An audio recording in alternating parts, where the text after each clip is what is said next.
할렐루야. 한번 고백합시다. 우상 숭배에 진노하시는 하나님. 우상 숭배에 진노하시는 하나님. 네, 우상 숭배에 진노하시는 하나님. 이스라엘 백성들이 애굽에서 나온 지 만 2달 만에 시내 광야에 도착을 했죠.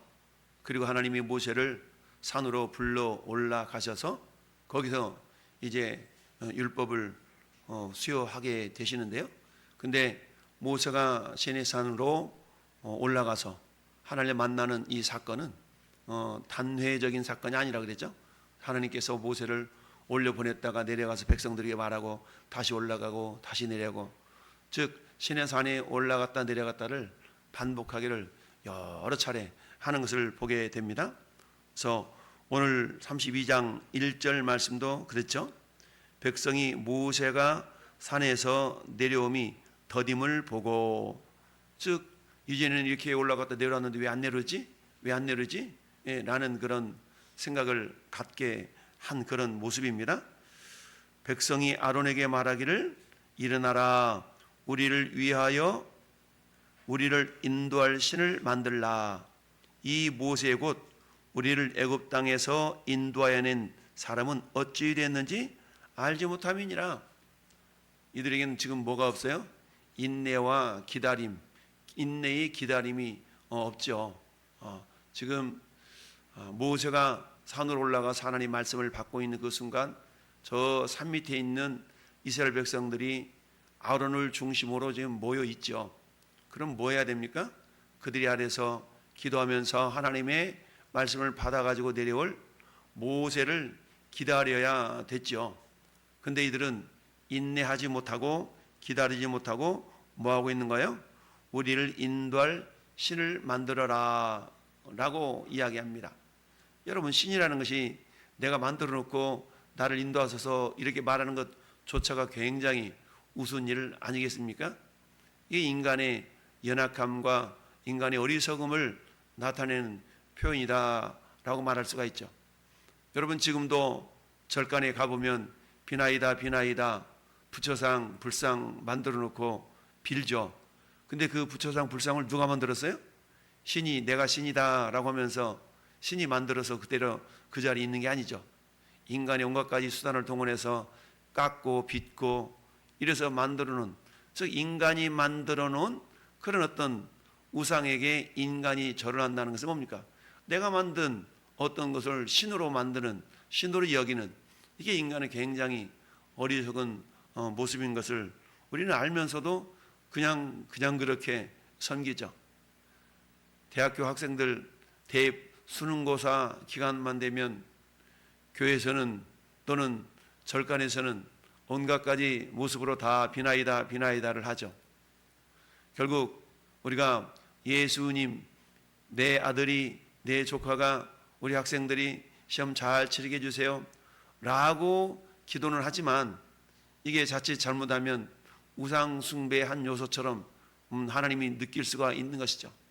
평상시에 기도하고 평상시에 최선을 다해서 공부하고 이랬다 그러면 실수 없이 하나님 잘 치를 수 있도록 이렇게 기도하면 될 터인데, 전국 산하 방방곡곡에 절간이면 절간, 예배당이면 예배당, 온갖 학부형들이 다 기도하는 모습, 이 모습이 비단 기도라라고만 얘기할 수 없는 것은 오늘 이스라엘 백성들을 인도해 내셨던 여호와 하나님을 금세 잊어버리고 우리를 인도할 신을 만들라라고 말하는 모습, 참 어리석은 인간의 모습인 것을 봅니다.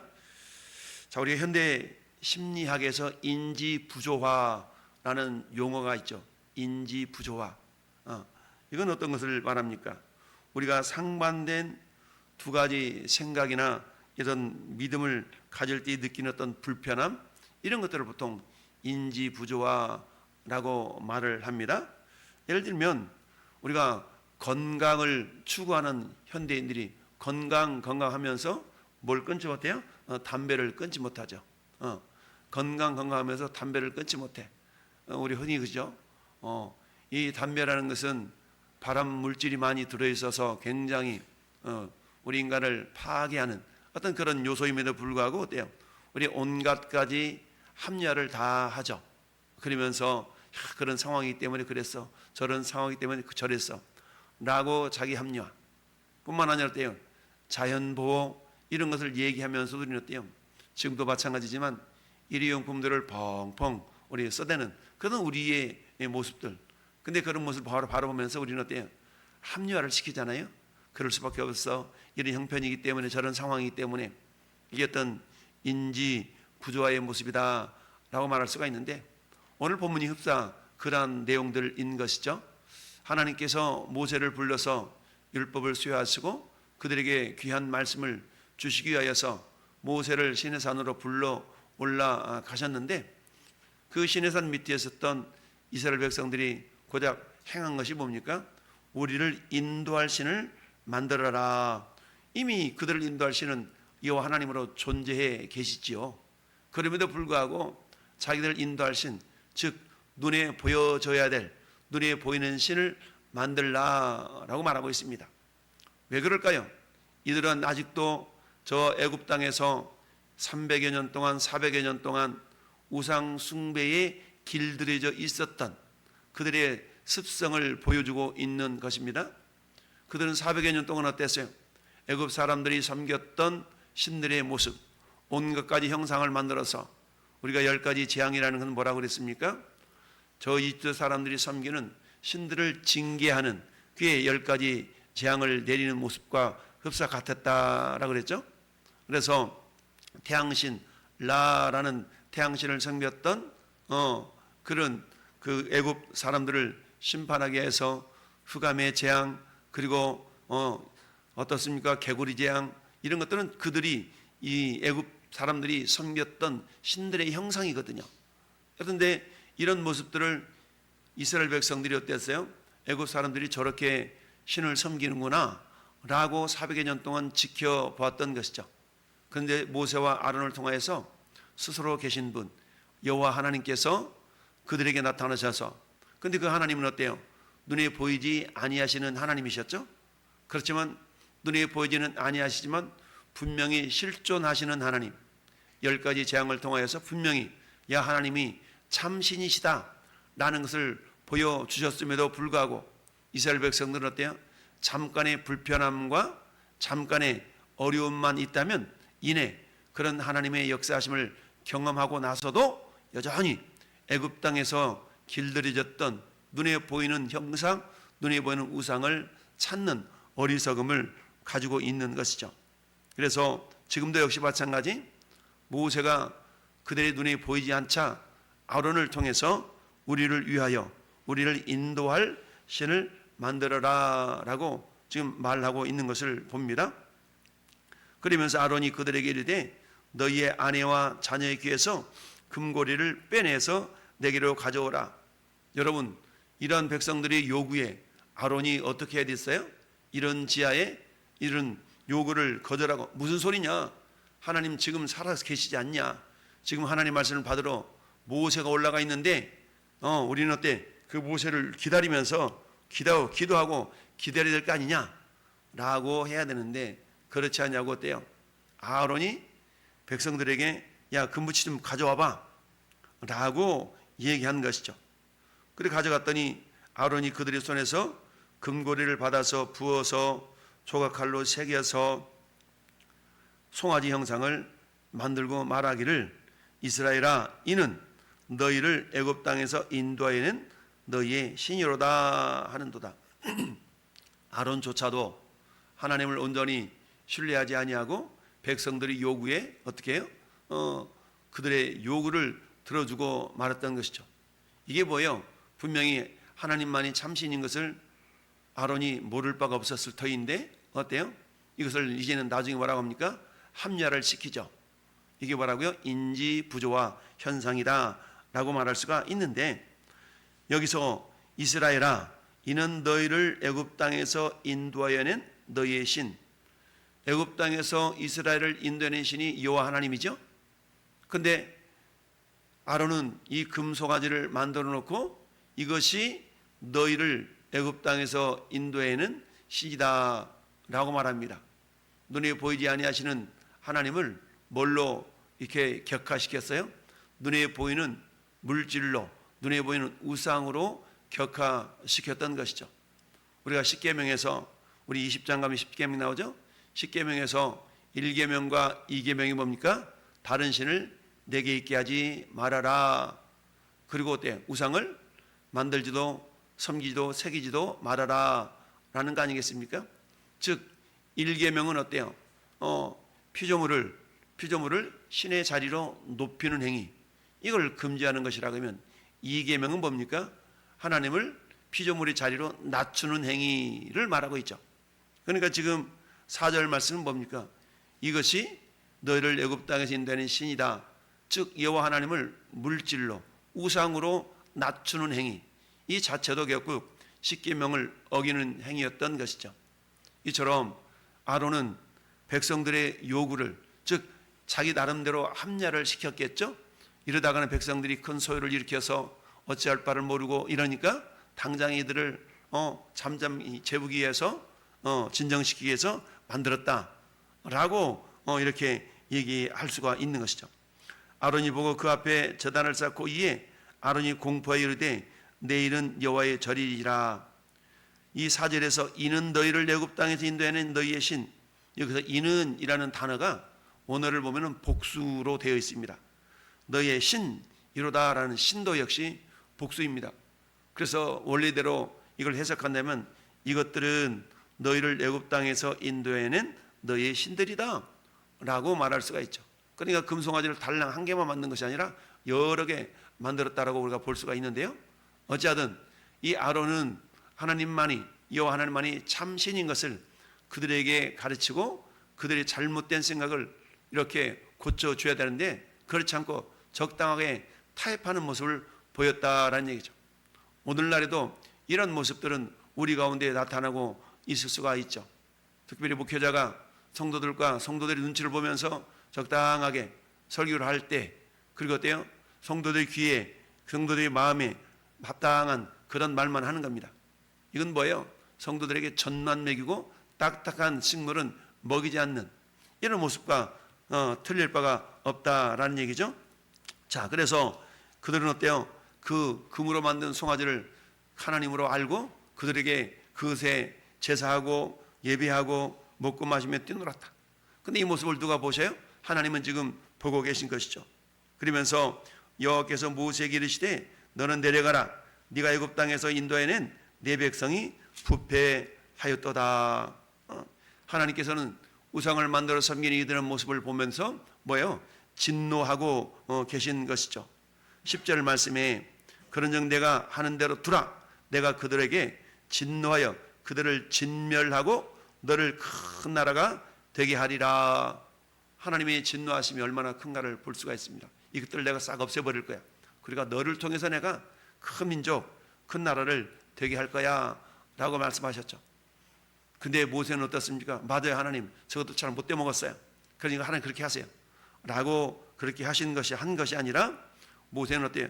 하나님 앞에 납작 엎드려 하나님께 기도하는 모습을 보입니다. 11절에 모세가 그 하나님 여호와께 구하여 이르되 여호와여 어찌하여 그 큰 권능과 강한 손으로 애굽 땅에서 인도하여 내신 주의 백성에게 진노하시나이까. 만약에 하나님이 이들을 없애버린다 그러면 어때요? 12절에 어찌하여 애굽 사람들이 이르기를 여호와가 자기 백성을 산에서 죽이고 지면에서 진멸하려는 악한 의도로 인도해 냈다고 말하게 하시려 하나이까. 지금 무슨 생각을 하고 있습니까? 모세는 하나님의 명예를 먼저 생각하고 있잖아요. 하나님의 명예를 생각하시면서 하나님 이렇게 한다 그러면 저 애굽 백성들이 야, 니네 하나님은 기껏 이스라엘 백성들을 건져내 가지고 이 광야에서 다 죽이려고 건져냈다냐? 라고 비아냥거릴 것이 분명한데, 그러니까 주의 맹렬한 도를 그치시고 뜻을 돌이키사 주의 백성에게 화를 내리지 마옵소서라고 뭐하고 있어요? 중보 기도를 하고 있죠. 그러면서 이어서 13절은 뭡니까? 하나님의 언약, 하나님이 아브라함과 이삭과 야곱에게 맺으셨던 그 약속을 기억하면서 약속을 부여잡고 기도하는 것을 봅니다. 하나님은 반드시 이렇게 약속하셨잖아요. 내 맹세하여 이르기를 내가 너희의 자손을 하늘의 별처럼 많게 하고 내가 허락한 이 땅을 온 땅을 너희 자손에게 주어 영원한 기업이 되게 하리라 하지 아니하셨습니까? 라고 말씀, 즉 하나님의 약속을 근거로 해서 지금 모세가 뭐하고 있어요? 중보기도하고 있는 것이죠. 근데 하나님은 어때요? 이런 모세의 중보기도를 들으시고 야 그건 그거고 그때의 약속은 그때 약속이고 이러지 아니하셨어요. 그래 네 말이 맞다 라고 하시면서 하나님께서 뜻을 돌이키사 말씀하신 화를 그 백성에게 내리지 아니했다라는 얘기입니다. 자, 이처럼 오늘 말씀을 통해서 우리가 깨달아 알 것은 뭡니까? 작은 죄도 위험하다라는 얘기입니다. 여러분 처음부터 아론이 금송아지 만들 계획을 가지고 있었겠어요? 그러지 않죠. 하루 지나 조금 지나다 보니까 어때? 모세가 안 내려니까 어때요? 그 생각이 조금씩 변화되어졌던 것 아니겠습니까? 이런 것처럼 마귀가 우리에게 요구하는 것은 아주 큰 죄를 지으라고 하지 않죠. 작은 죄. 마치 우리 어린아이들이 엄마 아빠에게 할 때 이번만 그런 얘기 하잖아요. 이번만 이 한 번이 두 번이 되고 두 번이 세 번이 되는 거 아니겠습니까? 한 번만. 우리도 역시 마찬가지. 작은 죄의 유혹이 우리를 어때요? 큰 죄에 빠지게 하는 그런 것들이 될 수 있다는 걸 기억하면서 작은 죄마저도 우리는 절제하게 회개하고 주님께 내어 드릴 수 있어야 된다라는 얘기입니다. 두 번째는 뭡니까? 오늘 본문을 통해 주님 우리에게 말씀하시는 것은 진정 하나님을 철저하게 신뢰할 수 있어야 된다라는 얘기입니다. 그들은 뭐였어요? 온전하게 인내하지 못하고 신뢰하지 못하고 조급한 마음을 가졌던 것 아니겠습니까? 우리 주님은 우리에게 인내에 대해서 여러 번 말씀하고 계시죠. 인내를 온전히 이루라. 이는 너희를 온전하고 구비하여 조금도 부족함이 없게 하려 함이라. 여러분 조급함 때문에 망한 사람이 사울왕 아니겠습니까? 하나님의 약속하신 시간이 더뎌지는 것을 보면서 사울은 어때요? 친히 자기가 번제를 제사를 행하죠. 제사를 행하는 것은 제사장의 몫이었지만 월권을 행하는 이 모습에 하나님은 진노하시고 결국 사울을 대신하여서 다윗이 왕이 되는 그런 일들이 있었던 걸 봅니다. 오늘날도 역시 마찬가지입니다.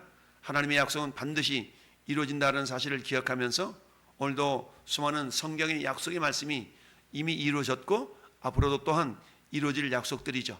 이들의 일을 기억하면서 오늘 하나님 나를 통하여 이루실 하나님의 그 언약의 말씀들이 무엇인가를 늘 깨닫고 작은 죄의 유혹에서 우리가 철저하게 이겨내면서 하나님의 뜻을 인내하며 기다리는 가운데서 정말 우리가 하나님의 영광의 통로로 귀하게 쓰임받는 것뿐만 아니라 오늘 모세의 우리는 중보 기도를 생각하면서 우리의 기도는 어떻게 기도를 해야 돼요? 하나님의 약속을 부여잡는 기도. 그래서 하나님의 약속을 부여잡고 드리는 그 기도가 온전한 응답의 역사가 있음을 기억하면서 오늘 우리의 기도가 내 자신만을 위한 기도가 아니라 우리 주변에 있는 지체들, 우리의 가족들, 우리의 친지들, 그리고 우리의 목자원들을 위한, 우리 민족을 위한 그런 기도가 하나님의 약속을 부여잡고 할 때에 반드시 응답의 역사가 있을 줄 믿습니다. 하반기를 맞이하면서 다시 한번 기도의 사람으로 하나님의 영광을 드러내는 복된 우리 모든 성도가 될 수 있기를 예수님의 이름으로 축원합니다. 아멘.